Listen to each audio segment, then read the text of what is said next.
And with this, I request our moderator to please begin with the panel discussion. Thank you. Thank you so much, Dr. Seema Paroha. It's always good to have people like you in the panel because of your diverse experience and lot of efforts you are making to take the institute forward and to make this institute industry more sustainable. Now coming to the panel discussion, we do have a fantastic panel, eminent experts who are there in the panel. Dr. Sanjeev Ganjoo on my extreme left.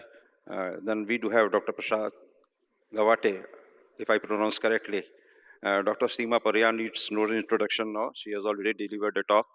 Mr. Yashodhan Mankame from Praj Industries, and near to me is Colonel Dev, working in bioenergy sector and elsewhere also.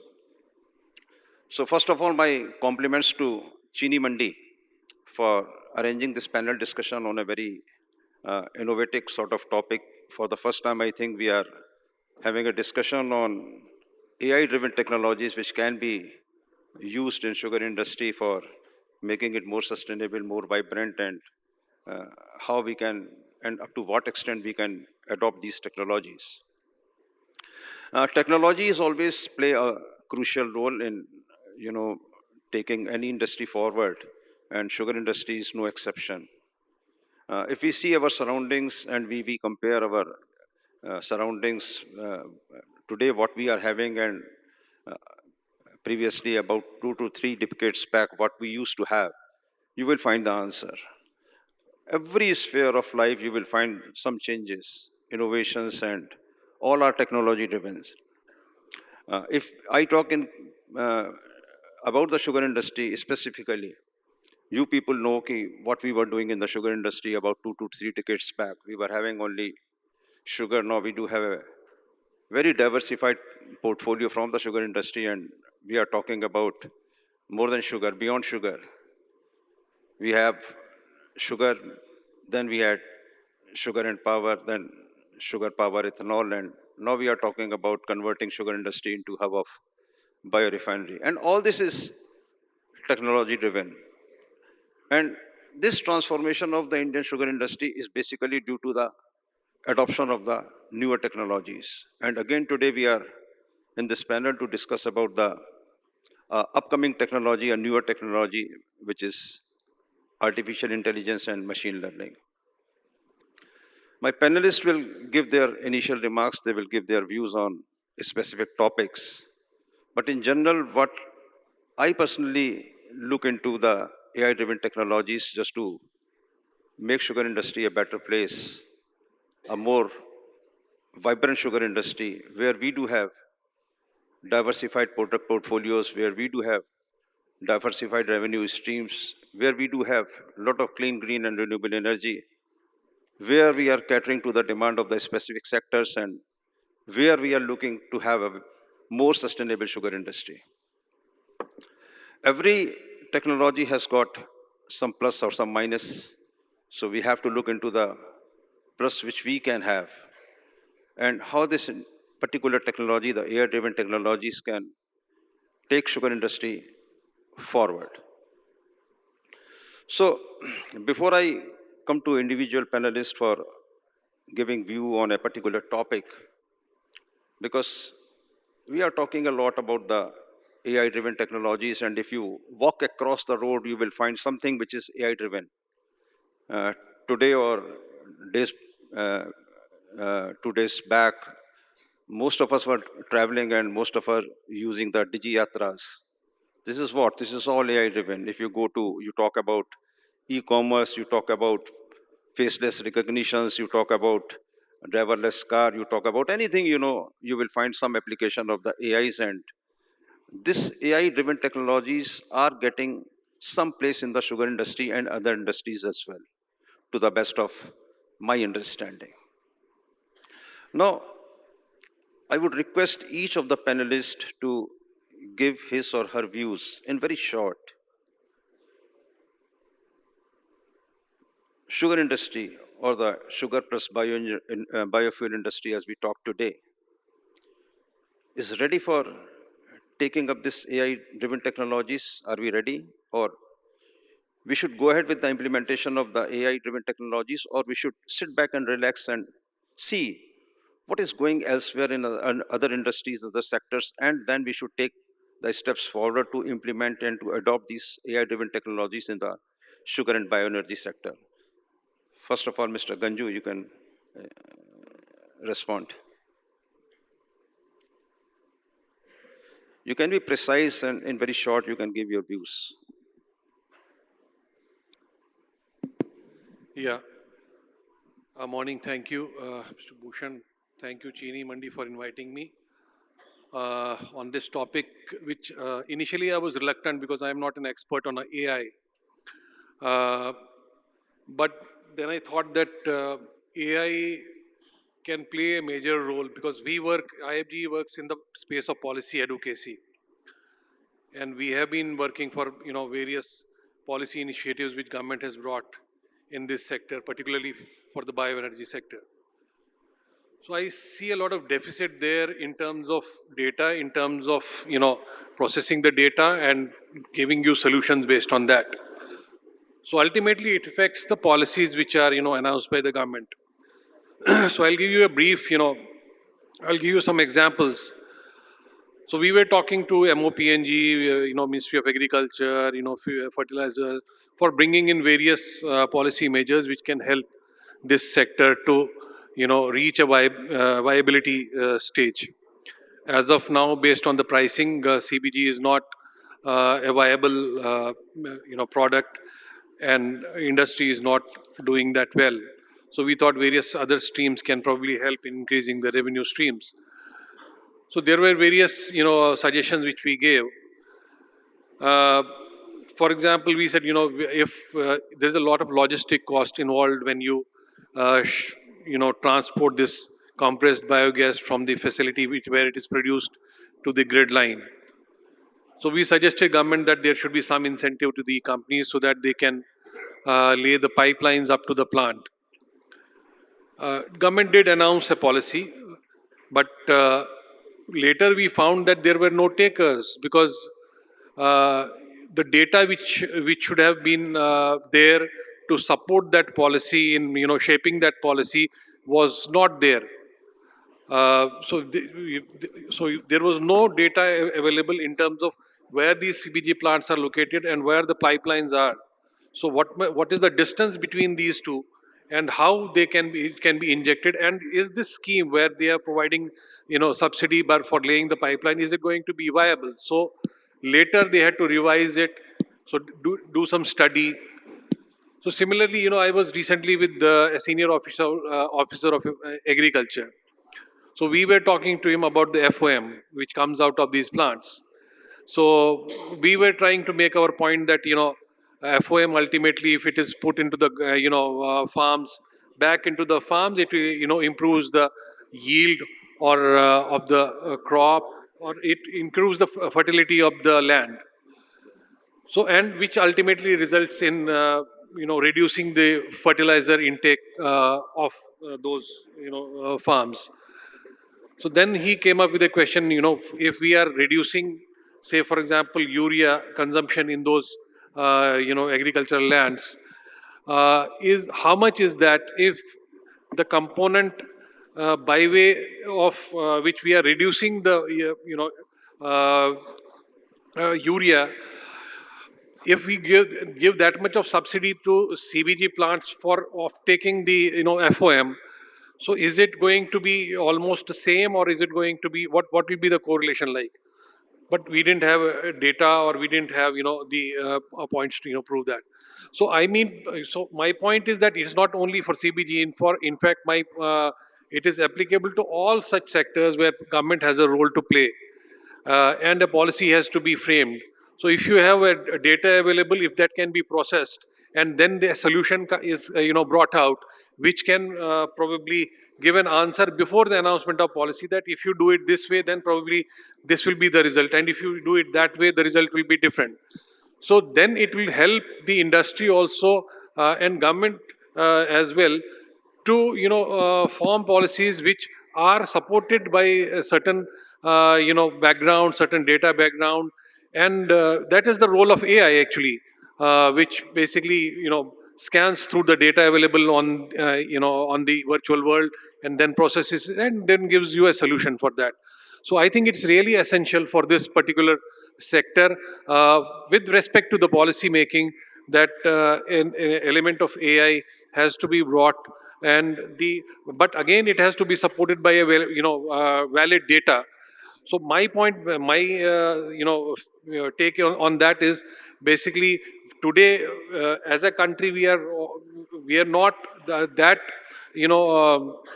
strong in capturing the data, or maintaining the data the way the West does. But I think if such a platform comes up, then government will also be forced to uh, capture the data uh, as per the users requirements. For example, today we are using computer for any service which we need as a consumer or as an industry, or anybody. So the data provided at the back end, it's ultimately government is also forced to get into that, capturing the data as per the requirement of the user.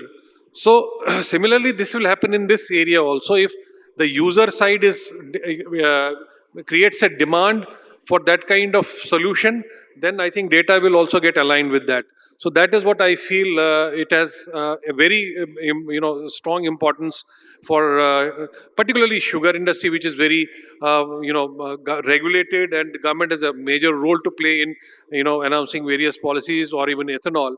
So such sectors have to be supported by valid data and AI Thank, support. thank you, Thank you. thank you, thank you, Dr. Ganjoo. So, capturing real-time data is going to be very important for robust policy making and where AI-driven technologies can help us. So, now moving from Dr. Ganjoo to Mr. Prasad.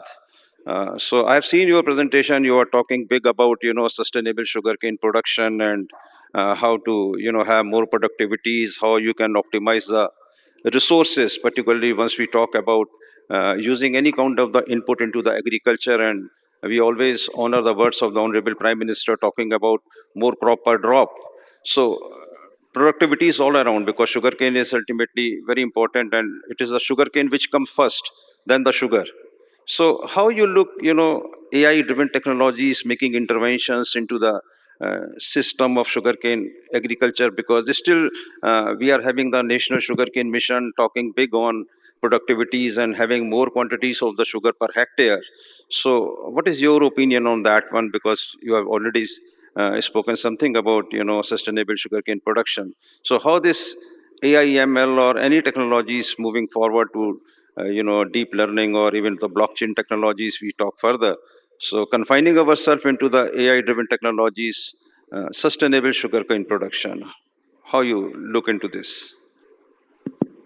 So, good morning, everyone. Firstly, I would like to thank Supal Bhai and Hemant Bhai to giving us such a huge platform to speak on the AI development in sugarcane.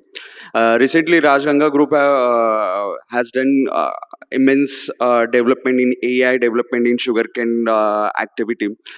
So, our company has tied with around more than 200 farmers in our sugar factory region to implement AI in their sugarcane farm.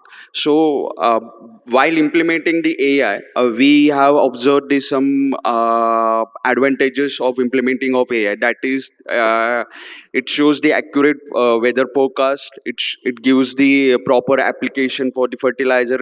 It gives the proper cropping pattern, and it also help to reduce the and control the diseases.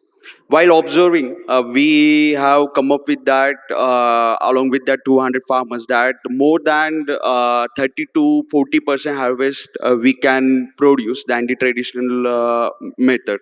It also helps to, yeah. So it also AI can have immense development in sugarcane by implementing along with the sugarcane farmers. So what we have observed eventually that while implementation of AI in sugarcane activities, the production of sugarcane can increase around I would say 630 to 40%. That is what we have observed in last 6 months. So that is the great advantages by AI. And recently, our group and our team has visited Baramati KVK, that is Right. the in Maharashtra, and they have tied with the Microsoft for AI implementation in sugarcane. And we also have tied with the Baramati Agricultural Development Trust to develop the such kind of activities in our sugarcane areas. So I would say there is a good scope for the AI. And for the if you see the cost, I would say more than rupees 5,000 per hectare uh, cost for the AI implementation in sugarcane development. Yeah, thank you. Thank you. If time permits, I will come back to you again just to know about the economics of the system and how easy is to implement the AI-driven technologies because you do have number of the farmers attached to the sugar factories. So thank you very much for the present. And now I go to the lady at the center, Dr. Paroha. So Institute is always very vocal on ethanol-related issues, and we always try to uh, look into this industry into a very diversified industry, not merely talking about the sugar. And you have already spoken about we are not having very smiling faces because of the prices of the ethanol, which have been declared right now. So the only way out is how to reduce the cost of production or how to have more revenue streams so that we can have more revenues and we can reduce the cost of production as well. Now, you have already spoken that enough food No, for I thought want you to have add given something. that by doing so you can reduce the cost of production and you can That have the was the storage of general. the syrup. But today, a person like me will not subscribe to, syrup storage because the prices are not good enough. The viability is not there. The relative economics will come into the picture. But there are other ways to reduce the cost of production, maybe the steam and power consumption or elsewhere, because you are a better judge. So, how you are looking into implementing AI-driven technologies in times to come for reducing the cost of production, particularly at the fuel and steam or any other input, enhancing even the fermentation efficiency or any other efficiency, or having some value-added products. Over to you, Dr. Paroha. Thank you, sir. Sir, coming to AI, that my presentation was the general presentation, how to reduce the cost at present. That was nothing related to AI and ML. Now, since in this panel discussion, I would like to tell that AI and ML is at a very budding stage in sugar industry, and this is the right time. We have to come together. It's not a single effort like ferment. Since I'm alcohol technologist, so I should only see the fermentation. I know about only fermentation. He is a good in sugar tech, so he knows better sugar technology. So it's time that sugar technologies and alcohol technologies and environmental technologies, they have to sit with the AI, means computer engineers. They have to have communication, what is going on, explain them what is the process involved, so that they can make the software first and the data what is needed for them. I will request every sugar industry and distilleries to call AI engineers to them, to have you call in AI engineers from IITs. There are already so many engineers. You can call, you can have discussion with them. You see, let them first explain what is the process.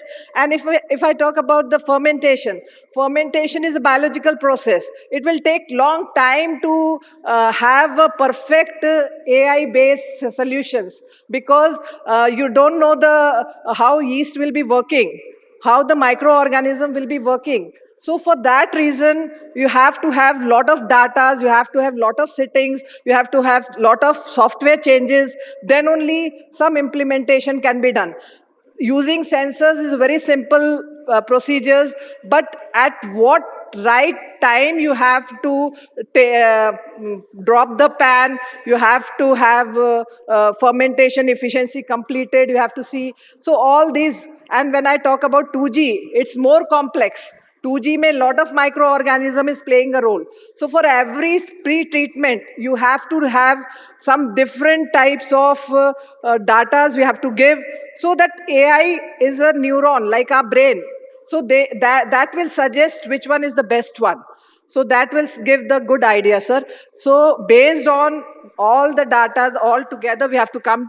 And I think this won't take time if we have means institute also. You give us the task, we will come to you.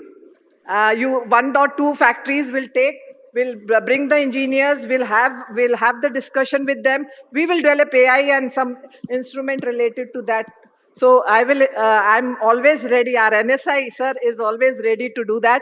Thank you, sir. Thank you. I know, Dr. Paroha, you are committed for that one. And we have already seen, few factories going ahead with the AI and ML. In northern India also, because I see faces here, they are into having something, like AI-driven technologies in their sugar factories and elsewhere. So hopefully in times to come, we are going to see some interventions of the AI-driven technologies as well. But important, as you said, important is about the data mining. Unless you do have the data, you cannot draw the inferences and you cannot have the precise control. Because ultimately, AI is going to deliver only once you give the data.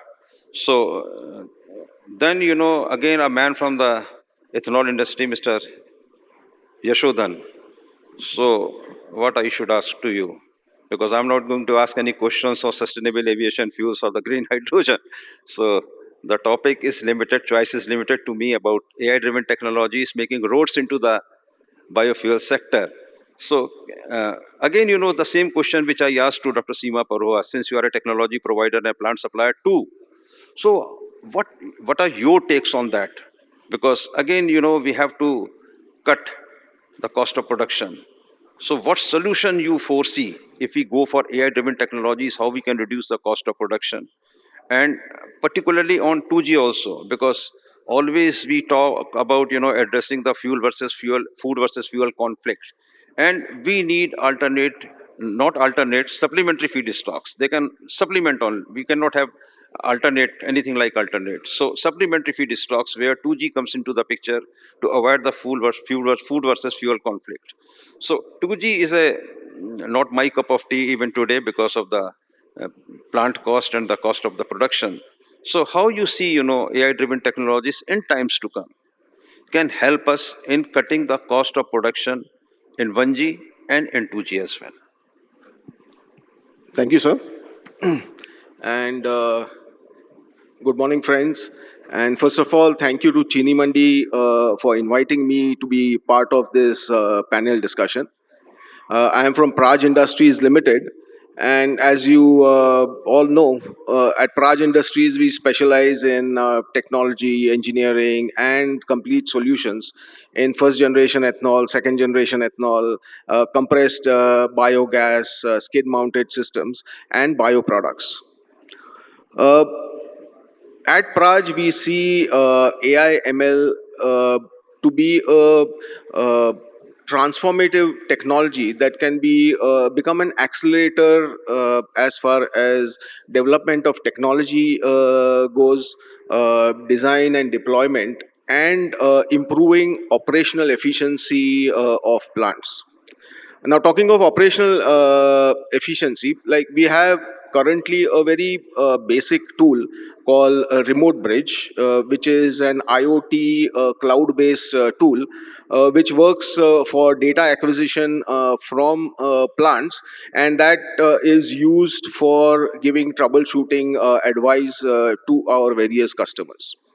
Now, going forward, we are looking at incorporating AI tools in such modules, which can, help in terms of using data for doing predictive troubleshooting and for increasing the operational efficiency of a plant. Like if you look at, say, any sugary feedstock based first generation ethanol plant, when you switch over from one feedstock to another, say from C molasses to B molasses or to sugarcane syrup, uh, the operating parameters in all sections of the plant need to be changed, need to be monitored and changed by the operators. Now, if you have an AI tool, then you can have a kind of a autopilot changeover of feedstock. When you change over from one feedstock to another by acquisition of data of that feedstock, the various parameters in, say, fermentation, distillation, evaporation can be changed so that the changeover can be very smooth. That's number one. And the changeover need not be operator dependent. So we see this tool, in terms of making the plant less operator dependent and helping in terms of improving the operation, improving efficiencies, and also reducing utility consumption. Coming to second generation ethanol plants, this is a new technology and it's a developing technology, and it's an agro-based feedstock. So the variation in these feedstocks are tremendous. In terms of the cellulosic content in that feedstock, moisture content of that feedstock. So AI tools especially will be beneficial for second generation ethanol plants, so that the various parameters in the plant can be changed over depending on the change or difference in various feedstocks.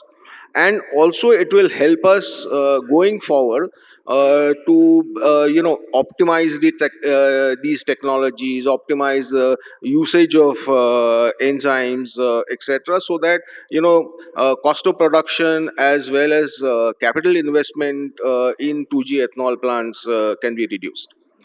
uh, you mentioned about sustainable aviation fuel, and going forward, especially when you go for sustainable aviation fuel, carbon intensity and carbon footprint is going to be extremely important. And AI tools can be used to monitor carbon footprint of a plant, carbon footprint in each section of the plant, so that online carbon intensity measurements can be done. So as I said, we see this as a tremendously transformative technology. Even at R&D stage, we are using this tool for genome mapping of various feedstocks, improving enzyme activity, monitoring yeast activity at the R&D scale. And with this tool we see that you can operate plants at optimum efficiency, optimum capacity, and lower utility consumption, so that eventually we achieve a very low carbon footprint, overall carbon footprint in the plant also.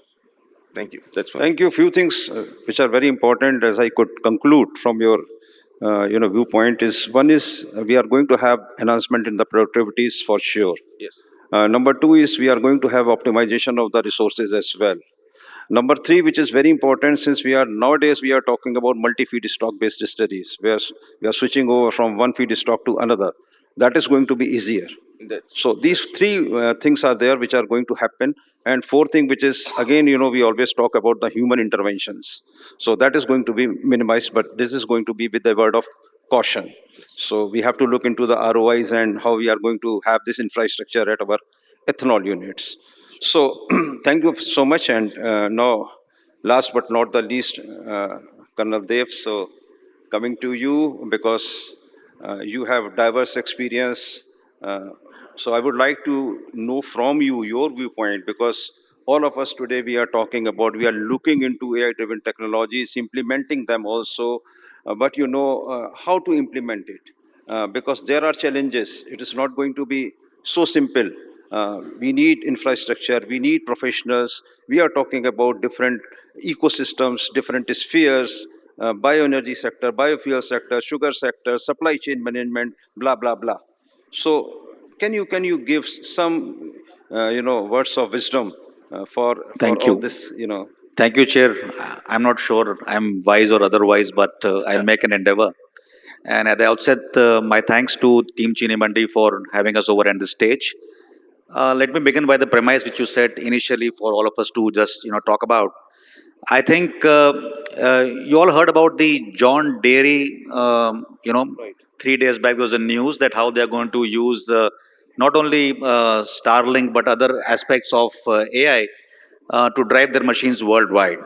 So that is where the world is leading it, and that tractor is as good as for the sugar industry, as good as it is for the bioenergy industry as well today. And the human aspect of it emanates from many centuries ago, that we have always wanted to be getting things done faster, easier, and in a way at a cost basis when it came from barter system to currencies at lesser costs. So everything which you see is hinging around these three parameters: how want you to get it in faster, easier, surer in terms of finance and other resources. So insofar as budding technologies based on AI are concerned, there are many technologies. So if you ask me, let me relate to you as a layman in the three spheres, say of the bioenergy space, so you will understand better. So bioenergy space, like any plan, whether you put up a sugar plant or an ethanol plant or SF plant, goes through a planning stage. So when we say bioenergy, we go to biomass. You can say any feedstock. When you go to biomass, you need to ascertain before you put a plant or any kind of equipment there, that is their availability. Availability is hinging on production of the biomass, like sugarcane or any other biomass. So right from the exponent of climate, weather inputs which are coming to you in real time, right from the way the soil condition is going to be tested, right from the point of view the inputs are going to come to you in terms of the nutritive value of that soil. So all these things today, in terms of predictive analytics and scenario planning, are part of AI. So as you keep putting into the system various parameters and various data points this year, next year, with all the variables of climate and other factors of soil condition, heat, equipment, number of people employed, everything put in, the AI will start creating more and more scenarios and contingency plan for you. So that is the most effective tool of AI. There are many other technologies. So when you are doing the initial planning, you want to do a biomass assessment study, for example. You can have drones, you can have Starlink mapping, you can have physical interface of people doing surveys. So when over period of time, 3 years, 5 years, you corroborate the human interface based survey with the machine or drone or any other based survey, it will corroborate slowly and gradually. So maybe the 10th year, you don't need so much of human interface, you can do it through the machines. When you come to the next level in planning, you want to plan your project. You all have set up projects, so you understand what goes into that. So process optimization is something which the AI can beautifully do to you. And also execution part. So for example, you have a warehouse. Today you are employing 100 people. But if you know the bales are going to come in a format and the machine can learn that, so robotics can take over and do that part of managing your stores, your weighbridge, your movement of vehicles. Tesla is driving cars. Tesla will also drive many machines in the future, which are autonomous in nature. So we will also drive. Our own automobile industry will go there. So there's a huge gap in machines and machine learning, whether it's for automobiles or otherwise, which is picking up steam. When you go to the prudence of workforce training, now this workforce and skill development is a very common term. There are enough augmented reality tools in AI which can teach you language translation. Today, a professor or an agriculturalist or a sugarcane person sitting in Brazil can talk to the industry here in ethanol and SAF about technology. He can speak the language he understands, and we can comprehend from the language we know. So I think all these tools are enabling our entire sector. And you can go on in terms of technology to name a few. You want GPS-based mapping. You want to do efficiency. So you want to aggregate, say, for example, biomass from the earth. You want to deploy machines. You say the machine will work for 10 hours a day and in the season it will do 1500 tons of biomass.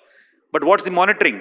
So a small device, even a student in IIT can create that for you today depending on your requirement, and IoT can be placed to get in more efficiency. Your tools which you use for testing moisture and the genome mapping you talked about is all today done by the machines. So the human interface is slowly going to not only going down, but it's going to be complemented by the machines. So don't take me otherwise that the machines will come and we will be nowhere, because we are the creators of these machines. So we know how they're going to behave. So that way, if you see, there are many other technologies. You can, I mentioned 8, 9 of them in the speech till now, but you can further see in terms of financial mapping. You see the progress of digitization in our country. The entire digitization, which is currently with the financial part more, can actually be used very effectively for the entire upstream, midstream, and downstream of your supply chain, logistics, and everything else as well. So I think we are in good times, and I don't know how to crack this joke because it's not a joke; it's a reality. Married people are working on human intelligence, and bachelors and spinsters, they work on artificial intelligence because they are seeking a lot of possibilities. So I will say, even if you are married, I'm not saying to seek more possibilities. What I'm saying is, at least you can take on more technology driven mindset, because if you don't create a platform and an AI drive in the country, we missed the industrial revolution many decades ago as a country. Our time has come not only for that, but our time has come to lead the world in deep tech. So before deep seek has done the needful, we need to be more enabled and creative in our platforms as well. I think we are running short of time. Yeah, thank you so much. And yes, we are running short of time and hardly any time left. If you allow, we can have one question, if from the audience, if anybody wishes to ask any question. Any questions from the audience? We can have one question only, because already we have made infringements to the time. So the panelists have not allowed me even to go to the second round. So any question from anyone, from any corner?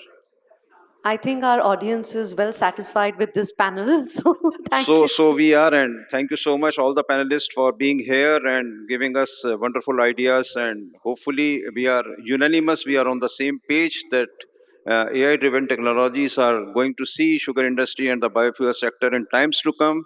We have to look for all these technologies just to make us more sustainable, with a word of caution, with due diligence only. Thank you all the panelists for being here. Thank you, ChiniMandi. I would like to thank the entire panel and our moderator for a very insightful session for all of us. Thank you so much. May I please invite on stage Mr. G.K. Sood to felicitate this esteemed panel. Can we please welcome Mr. G.K. Sood with a huge round of applause, ladies and gentlemen. A warm welcome to you, sir. We'll begin with our moderator, Mr. Narendra Mohan. Can we have the token on the stage, please? Please come.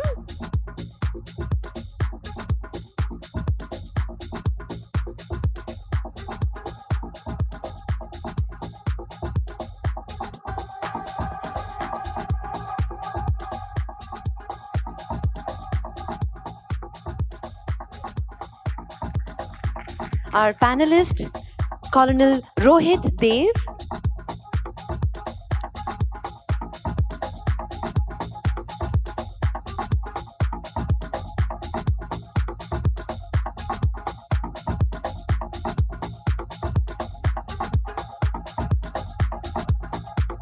Mr. Yashodhan Mankame.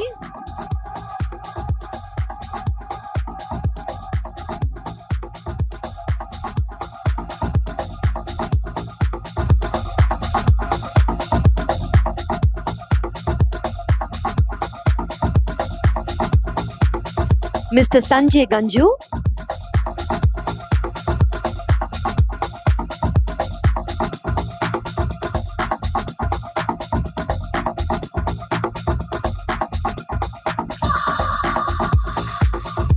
And our last panelist for this session, Mr. Prasad Ghawate. Ladies and gentlemen, let's all of us come together and give a huge round of applause for the very interesting, a very thought-provoking second session of the day. I request our panel, after the last memento has been given, to please come forward for a group photograph as we finish felicitating Mr. Ghawate.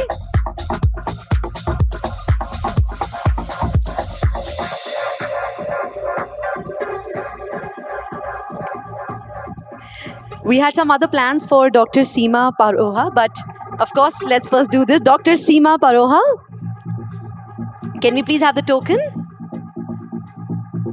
for the first female panelist of the conference today?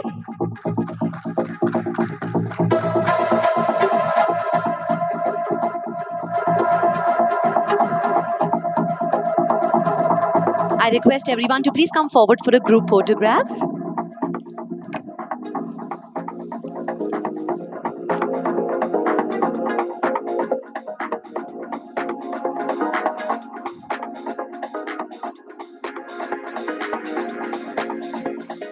Thank you so much, everyone.